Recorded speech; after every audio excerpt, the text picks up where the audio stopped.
Midcap मंत्रा और हम चर्चा करेंगे मार्केट्स की, लेकिन सबसे पहले क्या रुझान आज मार्केट्स में देखने को मिल रहा है वो एक क्विक अपडेट आपके सामने लेकर आते हैं। शुरुआत तो ठीक हुई थी, मार्केट खुले तो ऊपर ही थे, लेकिन उसके बाद नीचे फिसले और फिर धीरे धीरे हमने मार्केट्स में थोड़ा सा दबाव आते हुए देखा। फिलहाल की स्थिति देखेंगे तो एक रेंज में कारोबार होते हुए दिख रहा है। निफ्टी बिल्कुल फ्लैट है, 17,500 को डिसाइसिवली होल्ड कर रहा है। और अगर आप बाकी इंडाइसेस भी देखेंगे तो बैंक निफ्टी भी आपको एक बहुत छोटे दायरे में ट्रेडिंग होती हुई यहाँ पर दिखाई देगी। तो बड़ी बातें बताएं उससे पहले फटाफट से इस समय के संकेत देख लेते हैं क्या बने हुए हैं, और शुरुआत करेंगे एशियन मार्केट्स के साथ कि वहां क्या रुझान है आज के सेशन में। तो एशियन मार्केट्स की अगर अभी का ट्रेड आप देखेंगे तो एशियन मार्केट्स खासतौर से थोड़े से प्रेशर में आपको दिखाई देंगे, और स्पेशली निकेई और बाकी मार्केट्स देखेंगे तो लाल निशान में ही है। आधा % नीचे निकेई है, शंघाई भी आधा % नीचे है, हैंग सेंग कॉस्पी सभी में आधा से 1% की कमजोरी आज के सत्र में देखने को मिल रही है। अमेरिका के फ्यूचर्स बिल्कुल फ्लैट है, ना तो कमजोरी है ना तेजी है। अब तो in fact Dow futures current levels देखेंगे तो सिर्फ 3 अंक नीचे हैं और नैस्डैक फ्यूचर्स 25 अंक कर रहे हैं नीचे कारोबार। तो ये है संकेत। तो चलिए फटाफट से अब आपको बाजार की बड़ी बातें बता देते हैं और उसके बाद लेंगे इंडाइसिस पर हमारे मेहमान की राय। और अगर मार्केट्स को देखेंगे तो एक रेंज में फिलहाल ट्रेडिंग होती हुई दिख रही है और बेहद सीमित दायरे की ट्रेडिंग है। इंपॉर्टेंट है, 17,500 के ऊपर निफ्टी टिका हुआ है आज के सेशन में। साथ ही अगर आप देखेंगे बाकी इंडाइसिस को तो बैंक निफ्टी भी एक टाइट रेंज में ट्रेडिंग कर रहा है, लेकिन हरे निशान में है। 100 अंकों की बढ़त आपको बैंक निफ्टी में देखने को मिल रही है। Mid caps comparatively under perform कर रहे हैं, लाल निशान में कारोबार यहाँ पर हो रहा है। साथ ही अगर सेक्टर्स देखेंगे तो आउट परफॉर्मेंस कैपिटल गुड्स दिखा रहा है आज के सेशन में। थोड़ी बहुत सिलेक्टिव बाइंग आपको एनबीएफसीज और बैंक्स में देखने को मिलेगी। इसके अलावा आईटी, फार्मा, एफएमसीजी यहाँ पर प्रॉफिट टेकिंग आज के सेशन में। Oil and gas, energy pack यहाँ कमजोरी देखने को मिल रही है। मिड कैप्स में शुगर स्टॉक्स हुए, कंज्यूमर ड्यूरेबल स्टॉक्स हुए, यहाँ प्रेशर है। रियल्टी स्टॉक्स हुए दबाव के साथ कर रहे हैं कारोबार। तो ये है अब तक की हाइलाइट्स। लेकिन स्ट्रैटेजी क्या हो इंडेक्स पर रिमेनिंग सेशन के लिए, इस पर करते हैं बातचीत। हमारे साथ अजीत मिश्रा मौजूद हैं। अजीत नमस्कार, स्वागत है आपका। तो पहले तो फटाफट निफ्टी बैंक निफ्टी पर ही राय दीजिए। बहुत टाइट रेंज में ट्रेडिंग फिलहाल होती हुई दिख रही है। संकेत कोई बहुत अच्छे हैं नहीं, ना तो तेजी के संकेत है ना मंदी के संकेत है। तो क्या मान के चले कि रिमेनिंग सेशन भी इसी तरीके का रहने वाला है? कोई ट्रेड ले इंडेक्स पर या छोड़ दे? गुड आफ्टरनून दीपाली देखिए, इंडेक्स में जिस तरीके से प्रीवियस सेशन में तेजी आई थी, 17,400 का लेवल काफी टाइम से हम देख रहे थे ना, मार्केट वहीं पे 3-4 दिनों से रेंज बाउंड था। बट अभी मुझे लगता है कहीं ना कहीं एक पॉज है। जस्ट जिस तरीके से हम देख रहे हैं कि ग्लोबल मार्केट में भी मिक्स्ड इंडिकेशन है। बाकी पोजिशनल ट्रेडर्स के लिए डेफिनेटली उनको बने रहना है। इंट्राडे में मुझे नहीं लगता कि शायद सेकेंड हाफ में भी कुछ खास मूवमेंट देखने को मिलने वाली है। कंपैरेटिवली बैंकिंग इंडेक्स में ज्यादा स्ट्रॉन्ग लग रहा है। तो ऑब्वियसली अगर आप इंट्राडे के लिए अपॉर्चुनिटी एक्सप्लोर कर रहे हैं इंडेक्स में, तो बैंकिंग इंडेक्स आपको देख सकते हैं कि 38,350 के राउंड पे भी ये बैंक निफ्टी ट्रेड कर रहा है। तो यहाँ पे आप लॉन्ग बनाए 38,200 के स्टॉप लॉस के साथ 38,600 तक के टारगेट्स के लिए। ओके, तो ये स्ट्रैटेजी आपको मिली है इंडाइसिस पर, अवॉइड कर सकते हैं, रेंज में ट्रेडिंग हो सकती है। बैंक निफ्टी पर एक अपॉर्चुनिटी दिख रही है। स्टॉक्स की बात कर लेते हैं। आपने स्टॉक स्पेसिफिक कुछ ट्रेड्स निकाले हैं क्या अजीत? यस दीपाली, देखिए यहाँ पे जैसा कि आपने बताया शो की शुरुआत में कि मिड कैप में भी प्रेशर है, बट कुछ सेलेक्टिव नेम्स ऐसे हैं जहाँ पे कि अच्छी बाइंग इंटरेस्ट नजर आ रही है। और उसमें से यूनाइटेड ब्रिवरीज, यहाँ पे एक फ्रेश बाइंग पिवट फॉर्म हुआ है। स्टॉक करीब 1636 के राउंड पे ट्रेड कर रहा है। यहाँ पे आप लॉन्ग पोजीशन बना सकते हैं। एक अच्छी करेक्शन के बाद एक बाइंग अपॉर्चुनिटी मिल रही है। करीब 1700 तक के टारगेट्स रहेंगे, 1605 का स्टॉप लॉस रहेगा। साथ ही साथ श्रीराम ट्रांसपोर्ट फाइनेंस, यहाँ पे भी एक अच्छी करेक्शन के बाद एक कंसोलिडेशन फॉर्म हुआ है, बेस फॉर्म हुआ है। और आज के सेशन में भी ये पॉजिटिव बायस के साथ ट्रेड कर रहा है, बावजूद इसके कि मार्केट थोड़ा सा प्रेशर है। तो यहाँ पे भी आप लॉन्ग पोजीशन बना सकते हैं 1370 के स्टॉप लॉस के साथ 1440 तक के टारगेट्स के लिए। ओके, चलिए ठीक है। तो ये सजेशन आपको दिए गए हैं। श्रीराम ट्रांसपोर्ट में एक ट्रेडिंग का मौका दिख रहा है। 1395 पर फिलहाल कारोबार कर रहा है, 3.25 रुपए ऊपर, यानी 1/4% की बढ़त के साथ। लेकिन हम मिड कैप्स का हाल देख लेते हैं। और मिड कैप्स में हमने आज के सेशन में एक अंडर परफॉर्मेंस देखी। इंडेक्स आपको लाल निशान में ट्रेडिंग करते हुए दिखाई देगा, लेकिन पॉकेट्स का क्या रुझान है वो आपकी स्क्रीन पर लाते हैं। एनबीएफसीज से शुरुआत करते हैं, जहाँ थोड़ी बाइंग आपको आज के सत्र में दिखेगी। क्रेडिट एक्सिस ग्रामीण, Repco home finance, PNB housing, Piramal enterprises, यहाँ मजबूती के साथ कारोबार हो रहा है आज के सेशन में। इसके अलावा अगर आप देखेंगे कैपिटल गुड स्टॉक्स में खरीदारी है। थर्मैक्स, एबीबी, एए इंजीनियरिंग, एलगी इक्विपमेंट्स 5% तक ऊपर ये ट्रेडिंग कर रहे हैं आज। साथ ही प्रेशर वाले स्पेस देखेंगे तो फार्मा में, आईटी में कमजोरी है। फार्मा में sequent scientific, नेटको pharma, panacea बायोसोविन pharma 13% तक गिरे हुए। नेटको और सीक्वेंट साइंटिफिक की धुलाई काफी हो रही है आज के सत्र में। आईटीबी वीक है, इक्लॉग सर्विसेज 6% नीचे, persistent system, Birla soft, Coforge 3% तक नीचे कर रहे हैं कारोबार। थकावट आपको दिखेगी पावर स्टॉक्स में, एनर्जी स्टॉक्स में खास तौर से, या ऑयल एंड गैस आप कह सकते हैं, इसमें Chennai petro, oil, Adani total, MRPL शामिल है। शुगर में प्रॉफिट टेकिंग है या कमजोरी कह सकते हैं, रेणुका शुगर्स, बलरामपुर चीनी, द्वारिकेश शुगर्स, त्रिवेणी इंजीनियरिंग, यहाँ पर प्रेशर आपको दिखाई देगा। तो ये रुझान फिलहाल बना हुआ है तमाम स्पेस में।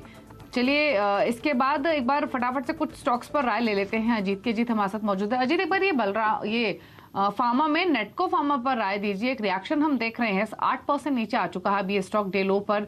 जिनके पास भी शॉर्ट रेट्स हैं वो क्या करें, अब निकल जाएं क्या? और ओवरऑल इन्वेस्टर पर्सपेक्टिव से क्या व्यू बन रहा है इन लेवल से, कितना और करेक्ट हो सकता है स्टॉक? तो देखिए दीपाली, एक डिस्ट्रीब्यूशन पैटर्न का जो रेजिस्टेंस एरिया है वो रीटेस्ट हुआ था ऑफ लेट करीब 770-80 के जोन में, और उसको सस्टेन नहीं कर पाया। दोबारा से हम इसमें सेलिंग प्रेशर देख रहे हैं।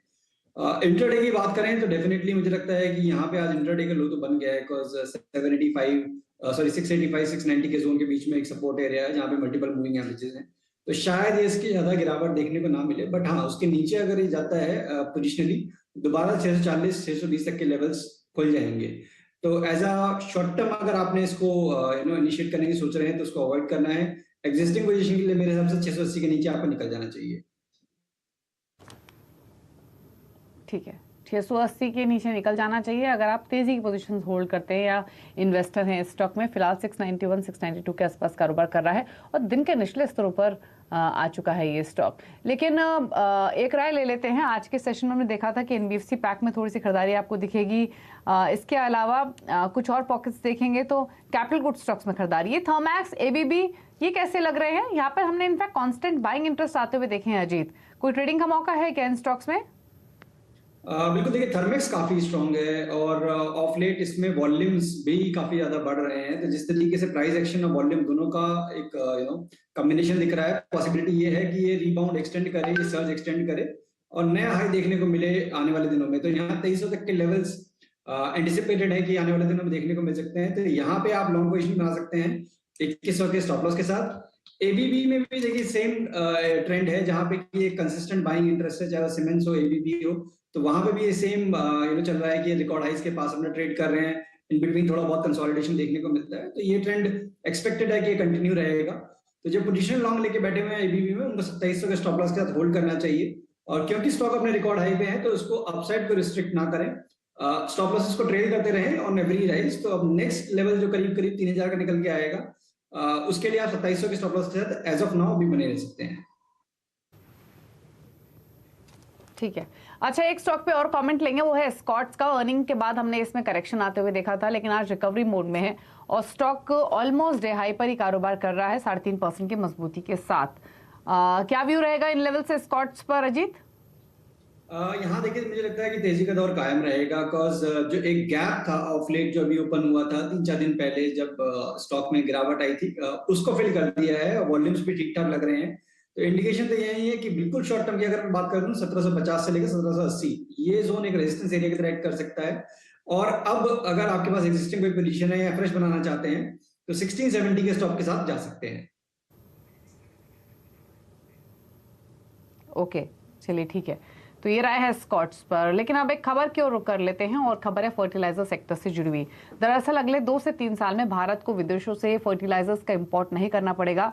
सूत्रों के मुताबिक प्रधानमंत्री नरेंद्र मोदी 15 अगस्त को लाल किले के प्राचीर से कुछ ऐसा ऐलान कर सकते हैं और इसके लिए रोड मैप बता सकते हैं। तो इसी खबर पर और डिटेल्स ले लेते हैं। आलोक प्रियदर्शी हमारे साथ मौजूद हैं। तो आलोक बताइए, क्या अपडेट है फर्टिलाइजर सेक्टर से जुड़ा हुआ, क्या डेवलपमेंट हो सकती है?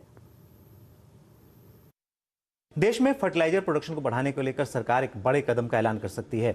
सीएनबीसी आवाज को सूत्रों से जानकारी मिली है कि प्रधानमंत्री नरेंद्र मोदी इस बार 15 अगस्त को लाल किले के प्राचीर से फर्टिलाइजर प्रोडक्शन की दिशा में आत्मनिर्भर बनने का ऐलान कर सकते हैं और ये टारगेट 2025 तक रखा जा सकता है। इसके तहत देश में फर्टिलाइजर प्रोडक्शन को बढ़ाने, साथ ही साथ जो कालाबाजारी है उसको रोकने के लिए जो मौजूदा फ्लाइंग स्क्वाड है उसको और स्ट्रेंथन करने और साथ ही साथ जैविक खेती को बढ़ाने के लिए जो जैविक फर्टिलाइजर होता है उसका भी प्रोडक्शन बढ़ाने की बातचीत हो सकती है। इसके तहत जो मौजूदा यूरिया प्रोडक्शन है करीब देश में जो 5 लाख मीट्रिक टन का हर मंथ का प्रोडक्शन होता है, इसको 7 लाख टन करने का लक्ष्य रखा जा सकता है। इसके अलावा जो जैविक खेती है इसके लिए मिशन मोड में काम किया जा सकता है। फिलहाल अभी 20 लाख मीट्रिक टन ही जैविक फर्टिलाइजर के जरिए खेती होती है। और इसके अलावा जो कालाबाजारी रोकना है, खासतौर से इसमें जो बहुत सारा यूरिया, नीम कोटिंग यूरिया को भी क्रॉकरी और वार्निश जैसे सेक्टर में डाइवर्ट किया जाता है, उस लीकेज को रोकने के लिए जो फ्लाइंग स्क्वाड है, फर्टिलाइजर फ्लाइंग स्क्वाड, उसको और स्ट्रेंथन करने पर जोर दिया जा सकता है। तो ये तमाम ऐलान इस बार प्रधानमंत्री की तरफ से 15 अगस्त को लाल किले के प्राचीर से फर्टिलाइजर सेक्टर में प्रोडक्शन बढ़ाने को लेकर आत्मनिर्भर बनने पर 2025 तक का टारगेट रखा जा सकता है। तो इम्पोर्टेंट खबर फर्टिलाइजर स्पेस के लिए, और जैसे आलोक ने बताया फर्टिलाइजर सेक्टर को और मजबूत करने के लिए, प्रोडक्शन बढ़ाने के लिए कई सारे इनिशिएटिव्स लिए जा सकते हैं। यानी पर्पस यही है कि फर्टिलाइजर के उत्पादन में भारत की आत्मनिर्भरता और बढ़े, और इसीलिए डिसीजन लिया जा सकता है। लेकिन फर्टिलाइजर स्पेस के अगर स्टॉक्स देखेंगे तो आपको मिला जुला ट्रेंड दिखेगा। एनएफएल, आरसीएफ एक बार इन स्टॉक्स को लेकर आते हैं और इन पर राय भी ले लेते हैं, क्योंकि यहाँ थोड़ा मोमेंटम देखने को मिल रहा है। अजीत, एक बार एनएफएल को देखिए, आरसीएफ को देखिए, क्या कमेंट्स होंगे इन लेवल से? देखिए दीपाली, यहाँ पे दोनों में ही काफी अच्छा ट्रैक्शन देखने को मिला है। इनफैक्ट ये कुछ दिनों से काफी अच्छा ट्रैक्शन देख रहे हैं विद वॉल्यूम्स, और मुझे लगता है कि एनएफएल में ये मोमेंटम कंटिन्यू रहेगा अगर ये 50 के लेवल को होल्ड कर पाता है तो, और आने वाले दिन में करीब 56 से लेकर 57 तक के इमीडिएट टारगेट्स में देखने को मिल सकते हैं। Similar kind of trend RCF में भी है, कंपैरेटिवली ज्यादा स्ट्रांग है अगर मैं एनएफएल से कंपेयर करूं तो। और यहाँ पे मेरे हिसाब से 95 का स्टॉप लॉस होना चाहिए अगर आप कोई फ्रेश लॉन्ग पोजीशन बनाते हैं, और ऊपर पे करीब 104 105 ये आपका टारगेट एरिया होगा। ओके, चलिए, तो ये आरसीएफ और एनएफएल पर आपको राय मिले। दोनों स्टॉक 2% 2.5% ऊपर कर रहे हैं कारोबार। लेकिन आगे बढ़ेंगे, अब खिलाड़ी नंबर 1 का अपडेट आपकी स्क्रीन पर लेकर आ जाते हैं। और इस हफ्ते जो मुकाबला हो रहा है वो निर्मल बैंक सिक्योरिटीज के नीरव छेड़ा, अरिहंत कैपिटल के रत्नेश गोयल और मार्केट एक्सपर्ट अमित सेठ के बीच हो रहा है। अब तक के रिटर्न की स्थिति दिखा देते हैं अपडेट। रत्नेश गोयल ने गेल से एग्जिट किया है, ये इनकी सेल कॉल थी। 131 पर इन्होंने अपनी इस पोजीशन से निकले हैं। हालांकि इनके टारगेट 122 के थे रत्नेश के। साथ ही एक और बदलाव, जेके पेपर को ऐड किया है रत्नेश ने। बाय करने की सलाह है 500 के टारगेट्स, 390 का स्टॉप लॉस, 416 417 के आसपास फिलहाल कर रहा है कारोबार। तो जेके पेपर रत्नेश ने अपने पोर्टफोलियो में ऐड किया है। अमित सेठ का पोर्टफोलियो लाते हैं, यहाँ पर एग्जिट किया है इन्होंने कमन से। इनकी ये बाय कॉल थी 1280 के टारगेट के लिए, लेकिन 1215 पर इन्होंने एग्जिट कर लिया है। ये एक अपडेट अमित सेठ के पोर्टफोलियो से। अब दिखाते हैं आपको रिटर्न की स्थिति तीनों ही खिलाड़ियों के बीच में फिलहाल क्या बनी हुई है। तो लीड कर रहे हैं अमित सेठ 7.5% के रिटर्न के साथ, दूसरे पायदान पर रत्नेश गोयल 6.5% के रिटर्न, माफ कीजिए, और नीरव छेड़ा भी 3% के रिटर्न उनका पोर्टफोलियो लैंड कर रहा है। तो ये है खिलाड़ी नंबर 1 का अपडेट। रुकना इसी के साथ एक ब्रेक है, ब्रेक के बाद लेकर आएंगे हमारी खास पेशकश आजादी के अमृत महोत्सव।